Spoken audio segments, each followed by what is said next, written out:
Belum, Bang. Saya izin jelasin ulang lagi, boleh nggak?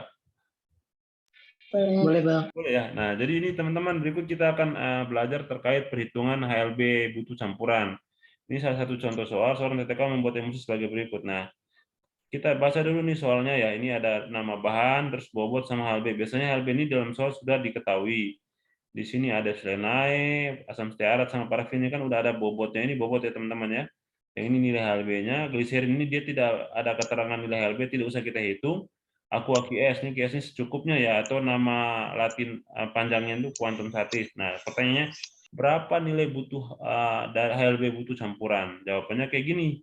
Rumusnya HLB butuh campuran sama dengan hasil perkalian tiap bahan yang ada HLB-nya dengan nilai HLB-nya. Terus tuh dijumlahkan, namanya kan campuran, berarti kan tiap bahannya ini nilai HLB-nya itu kita nilai perkalian HLB dan bobot bahannya ini kita kali kemudian kita jumlahkan. Itu harus sama dengan jumlah total bobot dikali X. X ini adalah nilai HLB butuh campuran.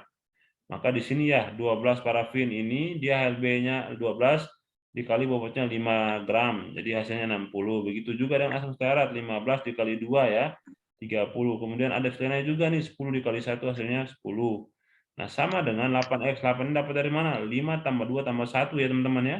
Hasilnya 8X. Nah, 60 tambah 30 tambah 10 sama dengan 100. Nah, 100 ini sama dengan 8X. Maka X sama dengan 100 bagi 8. Hasilnya 12,5 ya. Jelas teman-teman? Jelas ya? Jelas, Oke, Bang. ini soal berikutnya nih, kita berlatih lagi nih. Sebuah industri farmasi akan membuat hidrokortison ya dengan bobot 12 gram dengan menggunakan emulgator campuran 20% twin dan 30% span ya. Berapa nilai HLB campurannya? Ini gampang banget loh teman-teman ya. Tinggal dikali. Tinggal dikali teman-teman. Jadi 20 dikali 20 ya. 20 ini per 50 dikali 15. Nah, ini nih sebenarnya kenapa dikali 50 dan 50 ini ya. Jadi dan pada akhirnya dikali dengan 15 ini 4,3. Ini kan nilai HLB-nya udah jelas ya teman-teman ya. Ini nilai HLB-nya sudah jelas. Kemudian di sini sih sebenarnya gini teman-teman. HLB itu, maaf, sebuah industri akan membuat hidrokortison dengan bobot 12 gram ya. Dengan menggunakan emulgator campuran 20% twin dan 30% span. Jadi di sini sih sebenarnya kenapa harus dibagi 50? 50 ini kan total twin sama span-nya teman-teman ya. 20 ditambah 30 ya. Kalau soalnya sifat seperti ini berarti 20 ini harus dibagi 50 dulu baru dikali 15 ya. Itu dapatnya 20 bagi 50 ini kan 2/5 ya. 2/5 dikali 15 mah dapatnya 15 bagi 5, 33 kali 2, 6 ya teman-teman ya. 6. Iya. Span 30 bagi 50 dikali 4,3. Nah, 3/5 dikali 4,3 ini dapatnya segini. Nah, hasilnya baru di total dapatnya 8,58. Nah, bedanya dengan ini apa? Kalau yang ini kan dia hitungnya HLB butuh campuran ketika diketahui ini ya, ketika diketahui ada 3 bahan dan dia dinyatakannya tuh bukan dalam bentuk persen ya teman-teman ya. Yang ini ya, dia kan udah langsung dalam gram ya. Nah, kalau ini dia lebih dan ini bahannya nih kan ada 3 nih. Kalau yang ini dia ke kombinasi twin dan span ya. Jadi sebenarnya kalau twin dan span itu kan kalau misalnya di sini dibikin 20-30, kita harus tahu dulu totalnya berapa kan. Makanya di sini hitungannya sih 20 harus bagi 50 dulu baru dikali nilai HLB-nya teman-teman ya. Ini perbedaan soal ini dengan yang tadi ya emang dari segi bahannya sama yang tadi di depan dia nggak pakai persen, ini pakai persen. Jelas ya teman-teman ya? Hitungannya secara ini secara garis besarnya seperti ini. Ini ada contoh perhitungan lagi. Sebenarnya sih ada juga yang menggunakan metode kayak gini nih. Metode kayak gini nih. Nah, kalau metode seperti ini HLB twin 80 twin 80 itu 15, HLB span 4,3 ya. Kemudian HLB butuh minyak itu ada 12.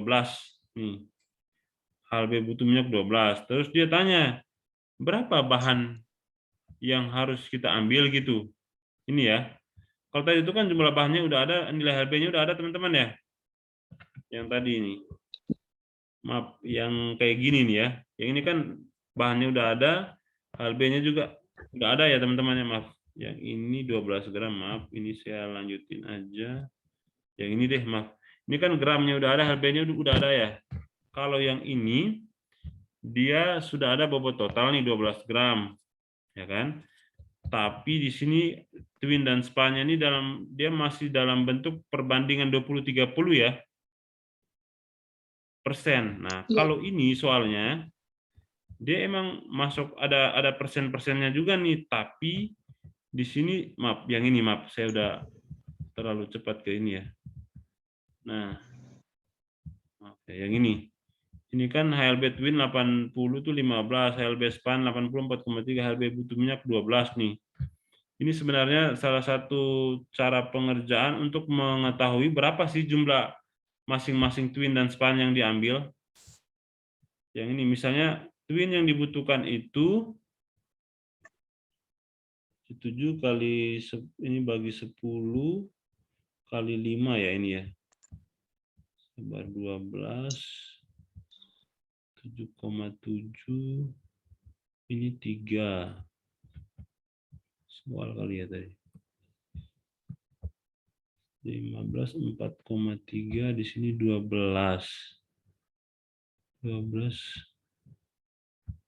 ini 3.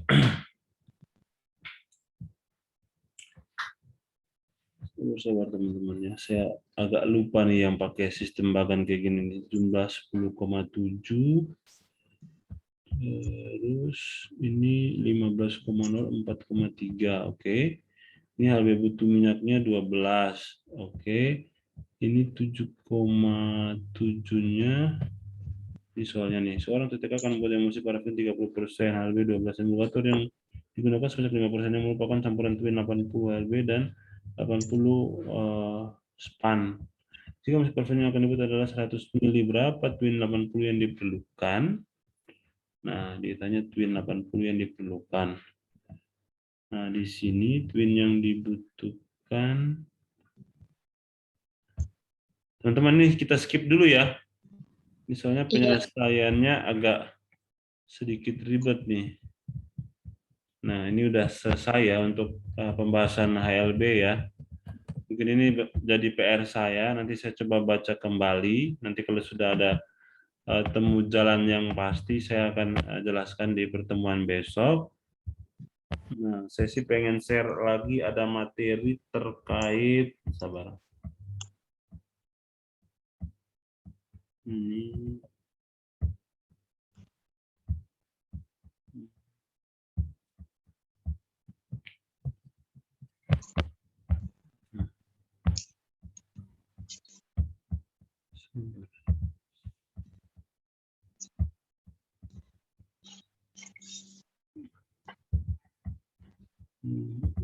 TD.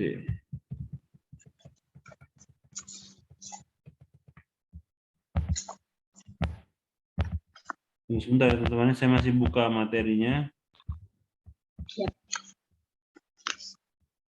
Dispensing sediaan steril EPO. Oh iya. Kalau untuk perhitungan dosis teman-teman semua udah pada hatam. Misalnya kalau yang Jung, rumus Jung dan Dilling itu udah hafal belum? Belum sih, belum. Saya coba. Nggak tahu kalau Misalnya diketahui usia. Terus ada disuruh hitung dosis pakai umur. Itu kan yang N per N tambah 12 atau N per 20 gitu dikali dosis maksimum. Ada yang masih ingat nggak? Dosis Young. Nah, saya buka aja dari internet ya.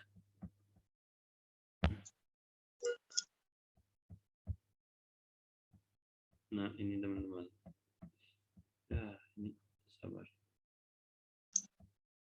Nah, ini si YouTube ya. Tidak harus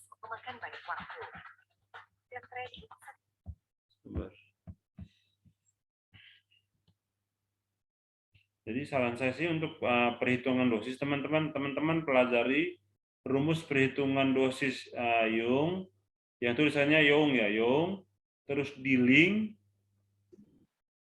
sama perhitungan dosis metode Clark.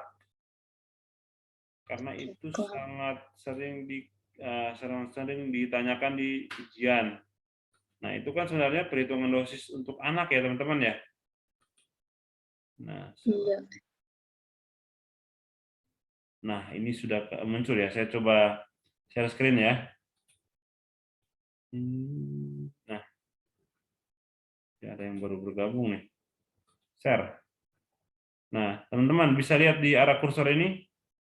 Maaf ya, saya nggak bisa gede ini. Coba, bisa nggak simpan gambarnya nih? Share. Share-nya kemana nih? Oh, nggak bisa. Kalau di HP bisa sih. Ini ya. Video.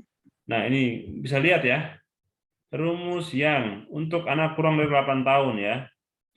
Nah, perhitungannya gini, DM anak, dosis maksimum ya ini ya, anak kurang dari 8 tahun sama dengan N per N tambah 12, kalau bisa dicatat teman-teman ya, dikali dosis maksimum dewasa. Jadi sebenarnya perhitungan dengan rumus Young, Dilling, dan juga Fred atau Clark itu adalah perhitungan dosis untuk anak ya teman-teman ya, di mana acuannya adalah dosis maksimum dewasa.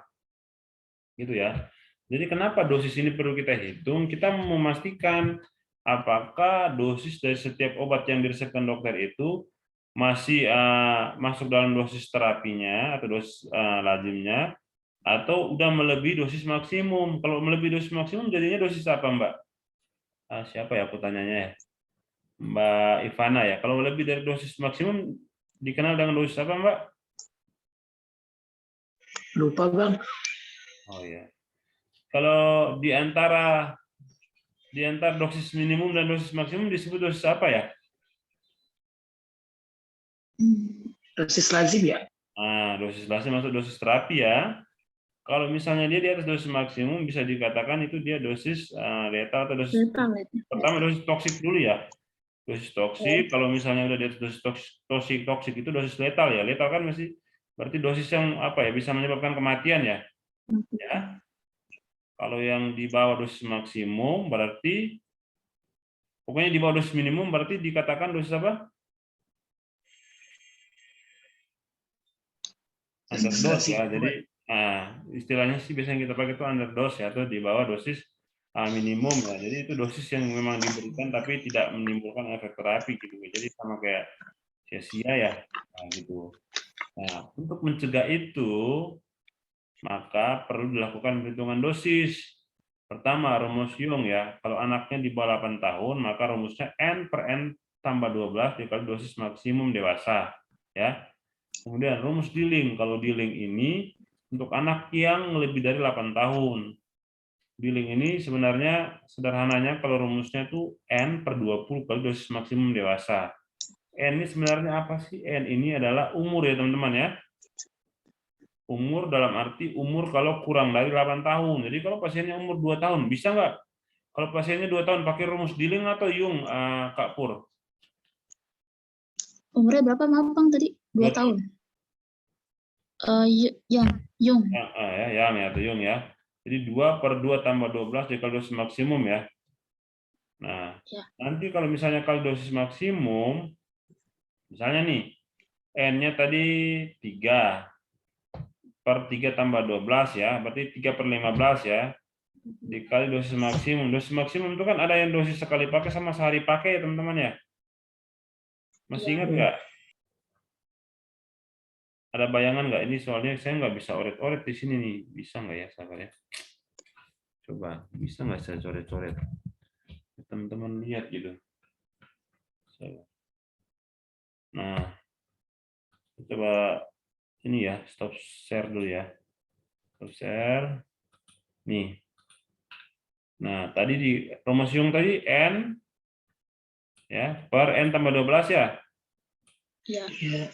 Nah, tambah 12. Maaf ya, ini tulisannya jelek dan agak kurang jelas. Nah, di sini dia dikali dengan DM ya. DM-nya dewasa, ya. DM ini nanti itu akan keluar DM sekali pakai per DM sehari pakai, teman-teman. Jelas? Ya. Jelas ya?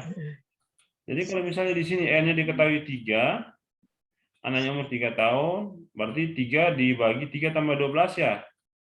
12. Terus misalnya nih, DM-nya CTM. Saya sih hafalnya DM CTM nih, teman-teman. Min, jadi sekali pakainya itu minus. Jadi nggak ada tuh DM maksimum sekalinya. Sehari pakainya itu, kalau nggak salah 40 mg ya. Ini contoh aja teman-teman ya. Contoh aja. Nah, hitung dosisnya gimana? Ini kan 3/3 tambah 12 sama dengan berapa, teman-teman? 3/15 ya. 15 dikali sekali pakai kan nggak ada ya. Hasilnya dosis sekali pakainya itu ini ya, ini A ya. Aduh, tulisannya juga kurang bagus nih teman-teman ya. 3 dikali 15 itu dikali dosis sekalinya kan nggak ada ya. Jadi jawabannya ini nggak ada juga nih, sama dengan nggak ada hasilnya. Jadi sekali pakai itu nggak ada standar dosis maksimumnya. Tapi sehari ini B ya. Ini B itu 3/15 ini dikali dengan berapa, teman-teman? Maksimum seharinya 40. 40 mg.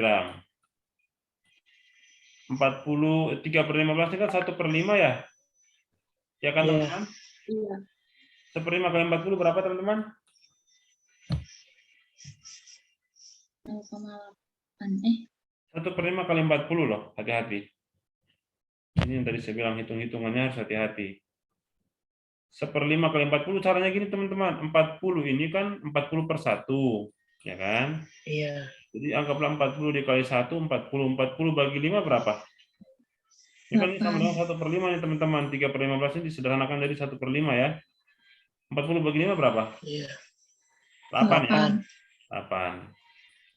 Nah, pertanyaannya ya, misalnya anak Anton, dia diresepkan puyer dengan Miskeva Pulse DTD ya, Miskeva Pulse DTD.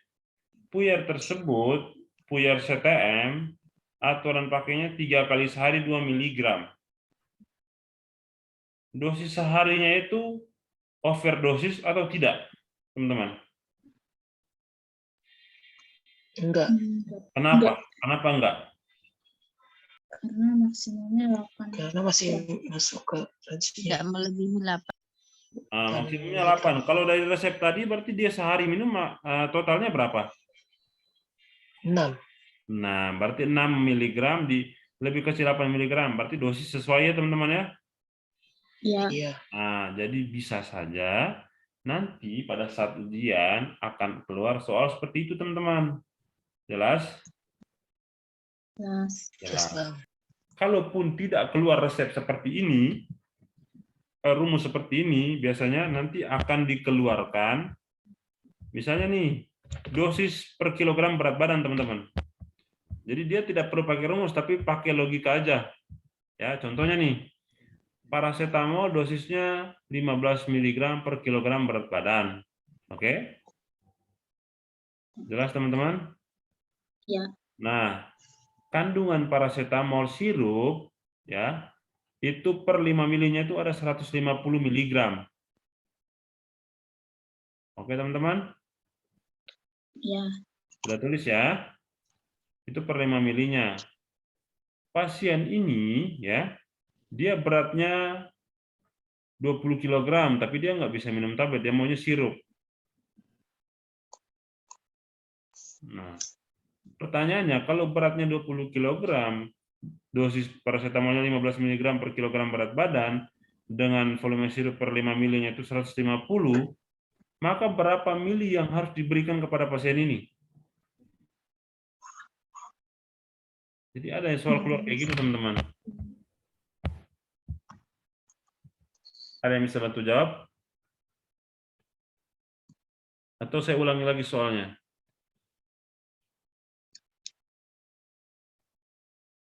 Ya. Berat Jadi dosis dosisnya paracetamol 15 mg per kilogram berat badan. Pasien beratnya 20 kg. Oke, teman-teman. Sediaan ya, paracetamol sirup tersebut dia 150 mg per 5 mili ya pemisalannya. Jadi pertanyaannya untuk pasien ini sekali pakainya dia butuh berapa mili? Ada yang bisa bantu jawab? 10 mili. 10 10 mili. mililiter bukan? Nah, hitungannya gimana, Mbak? Bisa dijelaskan ke teman-teman? Kan dosisnya 15 mg per kilogram berat badan. Oke, Berat badannya 20 kg. berarti Jadi 15 mg dikali 20 kg kan 300 mg. Oke, 300 mg ini untuk dosis buat sekali pakai anak yang beratnya 20 kg ya. Ya kan? Iya, Oke, iya. oke, sampai di 300 mg terus. Terus tadi sediaannya 150 mg per 5 ml. Oke. Ini kan 300 mg berarti minumnya 10 mili. Soalnya 5 per 5 ml-nya 150 mg. Jadi tepat ya teman-teman ya penjelasan dari Mbak Pur tadi itu memang sudah sesuai. Ini mohon maaf ya karena nggak ada saya nggak punya aplikasi yang bisa saya nulis-nulis pakai pensil langsung di layar komputer. Jadi saya coba pakai pen itu tapi tulisannya itu ya kayak kurang bagus dan lama ya. Jadi seperti itu teman-teman. Jadi selain ada mungkin saja keluar rumus Young, Dilling sama Fred kayak gitu, bisa aja soalnya keluar kayak tadi barusan soal yang saya berikan. Jadi ya dosisnya diketahui berapa miligram per kilogram berat badan, tapi yang ditanyakan berapa mili gitu. Jadi kalau misalnya teman-teman ada yang masih kurang paham, nanti bisa aja didiskusikan di grup ya terkait itu. Ini saya lanjut. Sabar ya. Saya coba materi standar pelayanan kefarmasian. Ini maaf.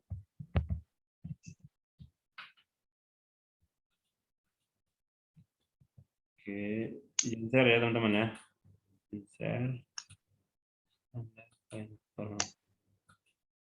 Nah, saya lanjut yang ini ya. Tadi kan kita udah sempat singgung ya terkait pengadaan itu ada 3 metode ya. Pembelian, produksi sediaan farmasi sama sumbangan dropping atau hibah. Oh ya. Ini ada soal misalnya nih. Instalasi farmasi karena untuk mengatasi kekosongan betadin gitu kan. Instalasi farmasi di satu rumah sakit dia memproduksi povidone iodin ya dalam sediaan beberapa volume yang berbeda gitu, ada yang 30, ada yang 60, ada yang 15 mili. Nah, tindakan ini merupakan salah satu metode pengadaan yaitu A, pembelian, B, sumbangan dropping, C, produksi sediaan farmasi. Jawabannya apa, Mbak? Produksi sediaan farmasi. Ya, jadi produksi ya. Jadi ini dikatakan di sini ya pembuatan salep luka bakar, pengemasan kembali. Jadi repacking itu pun masuk dalam kategori produksi sediaan farmasi ya teman-teman ya. Nah, jadi jangan sampai nanti di ujian keluar tuh soal sederhana seperti itu ya. Sederhana tapi kalau misalnya kita belum pelajari nanti takutnya bingung. Kemudian ini penerimaan ya. Jadi mungkin saya ulang dari awal ya. Kalau di pelayanan farmasi di rumah sakit itu kan kalau dibagi menjadi 2 berdasarkan Permenkes yang kali lalu kita bahas ya, Permenkes nomor 72 ya. Pelayanan standar pelayanan farmasi di rumah sakit itu kalau untuk yang manajerial ada pengelolaan sediaan farmasi alat kesehatan dan BMHP. Tadi yang kita belajar itu kan tentang pengadaan ya. Yang pertama kan pilih, yang kedua rencana, yang ketiga pengadaan. Nah, ini kita akan bahas tentang penerimaan. Nah, penerimaan itu ini kegiatan untuk menjamin jenis, spesifikasi jumlah mutu yang waktu penyerahan dan harga yang tertera dalam kontrak atau surat pesanan dengan kondisi fisik yang diterima itu sesuai ya. Nah, di sini nih ada beberapa hal yang perlu diketahui ketika kita melakukan pemeriksaan mutu obat secara organoleptik ya teman-teman ya. Masih ingat ya organoleptik ya? Jadi kalau kita terima barang, kita minimal melakukan pemeriksaan organoleptik yang meliputi nih, ada pembagiannya nih. Kalau misalnya dia dalam bentuk sirup kering, Yang harus diperhatikan organoleptiknya tuh warna, bau, penggumpalan, kemasan, dan label gitu. Walaupun ya pada prakteknya apa ya, tidak menyeluruh juga tuh kita lakukan ya. Ini hanya sekedar informasi yang perlu kita ketahui. Misalnya dia dalam bentuk sediaan salep, organoleptik yang bisa diperhatikan tuh warna, konsistensi, homogenitas, kemasan, dan label gitu. Isi beberapa hal yang perlu diketahui, tidak perlu dihafal, tapi ya perlu diketahui aja lah. Nah, yang bawah nih, PMHP yang diterima harus sesuai dengan dokumen pemesanan. Hal yang perlu diperhatikan dalam penerimaan ya. Yang pertama, harus mempunyai material safety data sheet. Nah, ini teman-teman minimal udah tahu lah ya kalau di rumah sakit kerjanya. Ini untuk B3 itu harus ada MSDS nih. Jadi kalau ditanya, di bawah ini merupakan hal yang perlu diperhatikan dalam hal penerimaan adalah, nah, nih yang pertama A, harus mempunyai material safety data sheet. Yang kedua B, khusus untuk alat kesehatan harus mempunyai sertifikat of origin ya. Jadi ini penting nih teman-teman. Alkes itu dia harus ada sertifikat of origin-nya. Kemudian yang ketiga ada sertifikat analisa produk, dan yang keempat khusus vaksin dan enzim harus diperiksa toolbox dan pencatatan pemantauan suhu dalam perjalanan ya. Jadi yang sebenarnya sih pemantauan suhu itu sangat penting ya untuk memastikan kualitas dari obat tersebut, obat yang sifatnya thermolabel ya. Kalau ini sih dia bilang vaksin atau enzim atau obat lainnya yang memang penyimpanannya dalam suhu dingin atau suhu beku, itu memang penyimpanannya harus sesuai standar ya. Dan di sini sih di standar pelayanan kefarmasian dia lebih fokuskan ke vaksin dan enzim ya. Harus diperiksa toolbox-nya dan catat pemantauan suhu dan perjalanan. Sini penyimpanan. Nah, penyimpanan sih di sini ada ada juga nih yang perlu teman-teman ketahui nih untuk penyimpanan. Untuk obat risiko tinggi itu sedia informasi dengan zat aktif yang akan menimbulkan kematian atau kecacatan bila terjadi kesalahan atau error dalam penggunaannya. Itu emang harus diperhatikan ya. Obat risiko tinggi ini nama lainnya apa teman-teman? High alert. Obat high alert. Ya benar. Jadi ini contohnya insulin, heparin, atau obat-obat kemoterapi ya. Kemudian yang kedua, obat yang terlihat mirip dan kedengarannya mirip. Ya itulah LASA ya. Nama obat rupa dan ucapan mirip ya, Norum. Nah ini lookalike sound-alike. Ini juga harus mendapatkan perhatian. Kemudian elektrolit konsentrat atau elektrolit pekat ya teman-teman ya. Sini sih dia tulis nih natrium klorida lebih dari 0,9% ya. Kita kan punya NaCl berapa persen Mbak? Mbak Ivana? 3%. 3% ya. 3%. Ya, kita juga punya KCl. KCl-nya berapa ini mili atau berapa meg? 25. 7,46 ya KCl-nya ya. Nah, kemudian saya lanjut ya teman-teman. Ini sih udah penyimpanannya kan yang pertama kelas terapinya, kemudian bentuk sediaan, alat kesehatan dan bahan medis habis pakai itu disusun secara alfabetis dengan menerapkan prinsip FIFO dan FIFO ya. Kemudian ini pendistribusian. Kemarin kan udah kita bahas ya pendistribusian itu yang sempat Mbak Ivana ingat apa Mbak? Ada yang didistribusikan